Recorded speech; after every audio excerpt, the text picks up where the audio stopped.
ఉన్న బంగారాన్ని విడిపించి ఆ రోజు ఆన్లైన్ రేటుకే మేము కొంటాం. Sharma gold company. నమస్కారం, నేను మీ జాహ్నవి. సూక్ష్మంలో మోక్షం 2.0 ప్రత్యేక కార్యక్రమానికి స్వాగతం, సుస్వాగతం. మరి సూక్ష్మంలో మోక్షం ప్రత్యేక కార్యక్రమం ద్వారా మనకున్నటువంటి ప్రతి సమస్యకి, మనకున్నటువంటి సందేహాలకి ఎంతో చక్కటి సమాధానాలు అందిస్తూ ఉన్నారు కదా గురువు గారు. మరి ఈ రోజు కూడా ఒక చక్కటి విశేషమైన పర్వదినానికి సంబంధించి ఒక మంచి ప్రశ్నని గురుగారు మాటలు అడిగి తెలుసుకుందాం. నమస్కారం గురుగారు. గురుగారు, మరి సంకష్టహర చతుర్థి చాలా విశిష్టమైన రోజు కదా. అయితే ఎంతో మంది ఎన్నో రకాల సమస్యలతో బాధలు పడుతూ ఉంటారు. ఈ సంకష్టహర చతుర్థిని మనం ఎలా జరుపుకోవడం వల్ల ఒక్కొక్క జీవితంలో మనిషికి ఒక్కొక్క సమస్య ఉంటుంది, అవి తొలగుతాయంటారు? కాస్త డీటెయిల్డ్ గా ప్రతి సమస్యకి రెమెడీని కొంచెం అందించండి గురుగారు. ఫస్ట్ ఆఫ్ ఆల్ ఏంటంటే, ఒక్కొక్క సంకష్టహర చతుర్థి కావచ్చు, అమావాస్య కావచ్చు, పౌర్ణమైన, ఏకాదశి అయినా ప్లానెటరీ పొజిషన్స్ ఆధారం చేసుకొని ఆ యొక్క సమస్య తీరడానికి ఆ ప్లానెట్స్ అనేవి సపోర్ట్ చేస్తాయి మనకి.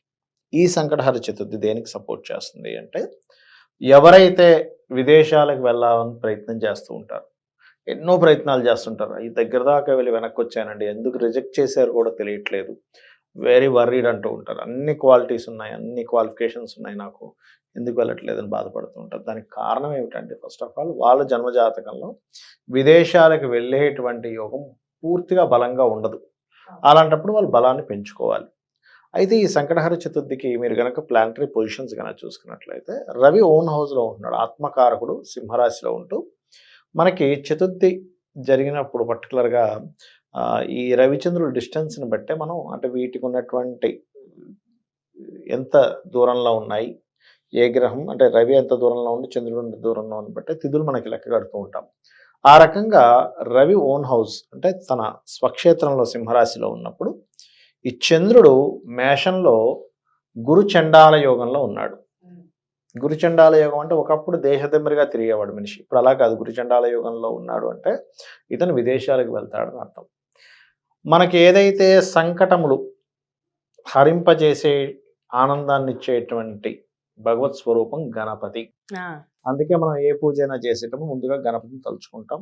అది మనకి వేదంలో కానీ శాస్త్రాల్లో కానీ చెప్పినటువంటిదే అది, గణనాథుడు. కాబట్టి ఈరోజు ఎవరైతే గణపతికి ముఖ్యంగా తర్పణము, పాలతో తర్పణం చేసినట్లయితే సంకటహర చతుర్థి నాడు ఖచ్చితంగా వీళ్ళు విదేశాలకు వెళ్ళాలనుకునేటువంటి సంకల్పం ఏదైతే ఉందో అది నెరవేరుతుంది. అయితే ఈరోజు పాలతో తర్పణాన్ని చేసి ఆ పాలని చక్కగా మళ్ళా ఎవరైతే చేస్తారో ఇంట్లో వాళ్ళు ప్లస్ ఆ వ్యక్తి ప్రసాదంగా స్వీకరించవచ్చు. ఈ రోజు నుంచి కంటిన్యూస్గా మార్నింగ్ ఈవినింగ్ గణపతిని ఒకసారి తలుచుకుంటూ హనుమాన్ చాలీసా చేయాలి. ఎవరు పర్టికులర్గా ఈ విదేశాలకు వెళ్దామని ప్రయత్నం చేస్తూ కుదరకో, అది చదువు కోసం కావచ్చు, ఉద్యోగం కోసం కావచ్చు, ఇంకేదైనా బిజినెస్ కోసం కావచ్చు, లేకపోతే కొన్నిసార్లు ఎలా ఉంటుందంటే, మా వాళ్ళు అక్కడ ఉన్నారని కానీ నాకు వెళ్ళడం కుదరట్లేదు అంటూ ఉంటారు. ఒక్కోసారి ఎలా ఉంటుందంటే, భర్త అక్కడ ఉంటాడు, భార్యకు వెళ్ళడం కుదరదు, వీసా రాకపోవడం, ఏదో జరుగుతూ ఉంటుంది, వాళ్ళిద్దరి మధ్య ఎడబాటు ఉంటూ ఉంటుంది. అలాంటప్పుడు ఏంటంటే, వాళ్ళిద్దరి మధ్య ఎడబాటు జరగడానికి ఇద్దరి జన్మ జాత చక్రాల్లోని భార్యాభర్తలు కలిసి ఉండే యోగాలు తక్కువగా ఉంటాయి కొంతమంది. అందుకని చూడండి, నేను చాలా కేసెస్ చూశాను. వాళ్ళకి ఏంటంటే వివాహం అవుతుంది, ముందుగా వెళ్తాడు అబ్బాయి, నేను మళ్ళీ వీసా అది ఏర్పాటు చేస్తాను తీసుకెళ్తా అంటాడు, కానీ ఏదో కారణం చేత డిలే అవుతూ ఉంటుంది. అలాంటి వారు కూడా ఈ సంకటహర చతుర్థి కనుక చేసుకున్నట్లయితే ఖచ్చితంగా క్లియర్ అవుతాయి సమస్యలు. ఇది ఒకటే గుర్తుపెట్టుకోండి, ఎప్పుడైనా ఎటువంటి ఆటంకాలు జరుగుతున్నా సంకటహర చతుర్థి ఎప్పుడు వచ్చింది, నెలలో 2 సార్లు వస్తుంది. వచ్చిన ప్రతిసారి కనుక గణపతికి విన్నవించుకున్న, స్వామి ఈ ఆటంకం తొలగించే బాధ్యత నీది, నా ప్రయత్నం నేను చేస్తున్నాను, నేను నమ్ముకున్నాను, నాకు ఈ సంకటం నుంచి బయటపడేసే అని చెప్పి ఎవరైతే కోరుకుంటారో 100% అది ఏ సమస్య అయినా అయితే ఇక్కడ ఒక్కొక్కసారి ఏంటంటే ఒకటి గుర్తుపెట్టుకోండి, మనకు కొన్ని కర్మలు అడ్డుపడుతున్నప్పుడు సమస్యలు తీరవు. కొన్నిసార్లు భగవంతుడు మనం దానికి ఎలిజిబుల్ కాదన్నప్పుడు కూడా మనకు అది ఇవ్వడు. ఒకసారి ఎలా అంటే, నిప్పు కణిక ఉంది, ఆ నిప్పు కణికని చిన్న పిల్లవాడు అడిగితే తల్లి ఇవ్వదు, పెద్ద అయితే ఇస్తుంది. పట్టుకుని హ్యాండిల్ చేసే విధానం పెద్దవాళ్ళకి తెలుసు, అది కాలుతుందని జ్ఞానం ఉంటుంది, దాన్ని ఎక్కడ పట్టుకోవాలో తెలుసు, ఎలా హ్యాండిల్ చేయాలో తెలుసు, ఒక కాగడాన్ని తీసుకెళ్ళి ఎక్కడ పెట్టాలో తెలుసు. అదే చిన్నపిల్లలకి ఇస్తే ఏం చేస్తాడు, వేలు పెడతాడు. అలా కొన్ని సందర్భాల్లో మనం ఇంకా దానికి అర్హత లేకపోవడమో, ఎలిజిబుల్ కాకపోవడమో, ఆ కర్మ వల్ల ఇంకో కర్మ ఏదైనా యాక్టివేషన్ అవుతుంది అన్నప్పుడు ఇవ్వదు అమ్మవారు, గుర్తుపెట్టుకోండి. అది నేను ఎంత పూజిస్తున్నా నాకు రావట్లేదు అంటే మనం అర్థం చేసుకోవాల్సింది ఏంటంటే దానివల్ల నాకేదో ప్రమాదం ఉందేమో, అది అమ్మకి తెలుసు, మనకెలా తెలుసు అని అనుకోని, సరే అమ్మ నువ్వు నాకు అది ఇవ్వకూడదు అనుకున్నావు కదా, సరే నాకేది మంచిదో అది ఇవ్వని అడగాలి ఎప్పుడు కూడా. ఒక వ్యక్తి మనకి అబ్దుల్ కలాం గారు కూడా ఒకసారి చెప్తారు, అతను ఎయిర్ సంబంధించినటువంటి అంటే ఏరోప్లేన్ నడిపించేటువంటి దాంట్లోకి వెళ్ళాలని అతని ఆశయం, కానీ అది రాలేదు. పైలట్ అవ్వాలని అతని ఆశయం, అది రాలేదు. అయ్యో రాలేదని బాధపడుతూ ఉన్నాడు. అది రాకపోవడం వల్ల ఇప్పుడు ప్రెసిడెంట్ అయ్యారు, అలాగే ఉండిపోయారు. మంచి ప్రెసిడెంట్ మనం కోల్పోయే వాళ్ళంగా. భగవంతుడికి తెలుసు ఏది ఇవ్వాలి ఏది ఇవ్వకూడదు. ఒకటి రాలేదు అంటే దాని వెనక ఇంకొకటి ఏదో ఉందనే అర్థం కదా. కాబట్టి ఏంటంటే ఎప్పుడు భగవంతుని నమ్ముకొని మనం అడుగుతున్నాము, ముఖ్యంగా గణపతిని అడుగుతున్నాము అన్నప్పుడు మరింత ఖచ్చితంగా గణపతనే కాదు ఏ దేవతా స్వరూపమైనా మనం పూజ చేసేటప్పుడు ఖచ్చితంగా అక్కడికి వస్తుంది.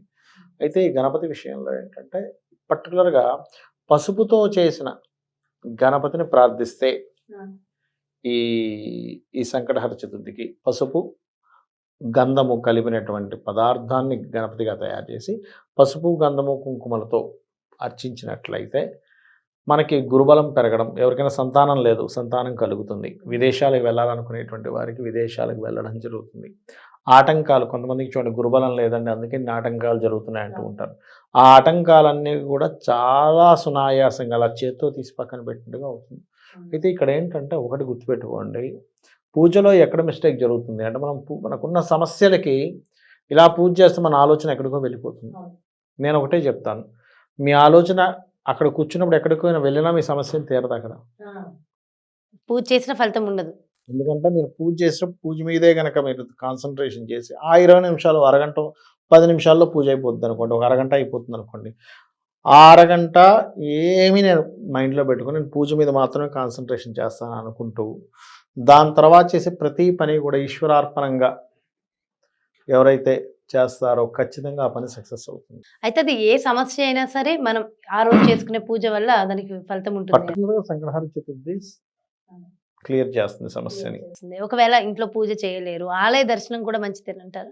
ఒకవేళ ఇంట్లో ఏదైనా ప్రాబ్లం ఉంది చేయలేనప్పుడు మనసులో ఇప్పుడు ఈ కలియుగానికి ఉన్న గొప్పతనం ఏంటంటే మీరు కూర్చొని పూజ చేసినట్టుగా భావిస్తే కూడా పూజ ఫలితం వస్తుంది. ఇది కుదరనప్పుడు, నామస్మరణ కుదిరినప్పుడు కూడా అలా చేస్తానంటే కాదు, కుదరనప్పుడు అలా చేసి ఆలయానికి వెళ్ళొచ్చు, గణపతి ఆలయానికి వెళ్ళొచ్చు, వెళ్ళి అక్కడ కాసేపు కూర్చొని గణపతికి మీరు చేయవలసింది ఏదైనా చేయొచ్చు, ఖచ్చితంగా మంచి ఫలితం వస్తుంది. చాలా చాలా చాలా చక్కటి విషయాలు తెలియజేశారు గురుగారు. Thank you so much. నమస్కారం. శ్రీమాత్రే నమః.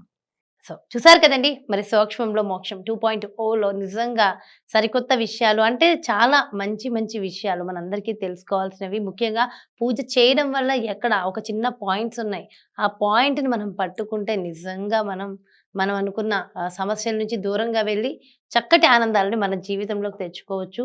మరి అదేంటనేది మీరు జాగ్రత్తగా గమనిస్తే అర్థమవుతుంది. మరి ఎవరెవరైతే విదేశాలకు వెళ్ళాలనుకున్నారో లేదంటే ఏ ఇతర సమస్యలతో అయినా ఎవరెవరైతే బాధపడుతున్నారో వాళ్ళందరికీ కూడా మరి సంకష్టహర చతుర్థి నాడు ఏ విధంగా గణపతిని పూజించాలనేది ఎంతో చక్కగా గురువు గారు చెప్పారు కదా. మరో చక్కటి కార్యక్రమంతో మళ్ళీ మీ ముందుకు చేస్తాను. మరి అదేవిధంగా చాలా మంది గురువు గారు అపాయింట్మెంట్ కావాలి అని అడుగుతున్నారు. అపాయింట్మెంట్స్ కోసమైనా మీ ఇంటి వ్యాపార వాస్తుకి సంబంధించి అయినా సరే క్రింద డిస్ప్లే అవుతున్నటువంటి నెంబర్స్కి కాల్ చేయండి, రిజిస్టర్ చేసుకోండి. నమస్తే.